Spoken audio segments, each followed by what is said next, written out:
नमस्कार दोस्तों, कैसे हैं आप लोग गाइस। उम्मीद करती हूँ आप सब लोग बहुत अच्छे होंगे। जी हाँ, 8वें वेतन आयोग के बाद किस राज्य के कर्मचारी को मिलेगा सबसे बड़ा फ़ायदा। ये न्यूज़ देखना मुझे लगता है हम सब के लिए बहुत ज़्यादा आवश्यक है और आप सब लोग इस चीज़ का वेट भी कर रहे होंगे। जी हाँ, हम 8th पे कमीशन आयोग के बाद किस राज्य के कर्मचारियों को मिलेगा सबसे बड़ा फ़ायदा, इस पर हम डिटेल डिस्कशन करने वाले हैं। जैसा कि हमें पता है कि हर 10 साल में भारत सरकार वेतन आयोग का गठन करती है, जो सरकारी कर्मचारी के वेतन भत्तों और पेंशन को पुनर्निर्धारित करता है। हाल ही में 8वें वेतन आयोग की घोषणा ने केंद्रीय और राज्य कर्मचारियों में उत्साह पैदा कर दिया। यह आयोग न केवल वेतन वृद्धि की उम्मीदों को नया आयाम देता है, बल्कि सरकारी कर्मचारियों के जीवन स्तर को बेहतर बनाने का भी वादा करता है। 8वें वेतन आयोग के तहत केंद्रीय कर्मचारियों पर प्रभाव। सबसे पहले 8वें वेतन आयोग की सिफारिशें केंद्रीय कर्मचारियों पर लागू होंगी। केंद्र सरकार अपने कर्मचारियों के लिए नई सिफारिशों को लागू करते समय वित्तीय दिशा निर्देश जारी करती है। पिछले अनुभव बताते हैं कि 7वें वेतन आयोग के समय केंद्र सरकार ने औसतन 20 से 25% सैलरी वृद्धि की थी। 8वें वेतन आयोग में फिटमेंट फैक्टर महत्वपूर्ण भूमिका निभाएगा।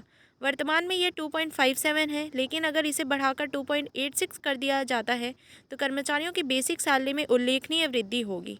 उदाहरण के लिए, यदि आपकी मौजूदा बेसिक सैलरी 20,000 है और फिटमेंट फैक्टर 2.86 होता है तो आपकी नई सैलरी 57,200 रुपये होगी। राज्यों पर 8वें वेतन आयोग का असर। राज्य सरकारें केंद्र सरकार की सिफारिशों का अनुसरण करते हुए अपने कर्मचारियों के लिए वेतन ढांचा तय करती हैं। हालांकि ये राज्यों की वित्तीय स्थिति और कर्मचारियों की संख्या पर निर्भर करता है कि वे इन सिफारिशों को कैसे लागू करेंगे। बड़े राज्यों जैसे उत्तर प्रदेश, महाराष्ट्र, गुजरात और तमिलनाडु ने 7वें वेतन आयोग को जल्दी लागू किया था। 8वें आयोग के तहत भी उत्तर प्रदेश और महाराष्ट्र जैसे आर्थिक रूप से मजबूत राज्यों से यही उम्मीद की जा सकती है। कैसे तय होती है सैलरी।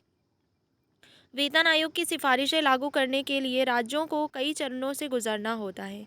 केंद्र सरकार द्वारा तय फिटमेंट फैक्टर का इस्तेमाल राज्यों की वेतन संरचना को संशोधित करने में किया जाता है। इसके साथ ही महंगाई भत्ता बढ़ाकर कर्मचारियों के जीवन स्तर को बेहतर बनाया जाता है।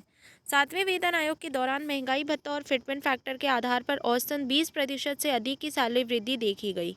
8वें वेतन आयोग से भी समान उम्मीदें हैं। सबसे पहले किन राज्यों में होगा लागू। पिछले अनुभव बताते हैं कि अमीर और बड़े राज्यों में वेतन आयोग की सिफारिशें जल्दी लागू होती हैं। उत्तर प्रदेश, महाराष्ट्र और तमिलनाडु जैसे राज्यों ने हमेशा इस प्रक्रिया में तेजी दिखाई है। जो राज्य केंद्र द्वारा तय फिटमेंट फैक्टर का पालन करते हैं, उनके कर्मचारियों को सबसे ज़्यादा लाभ होता है।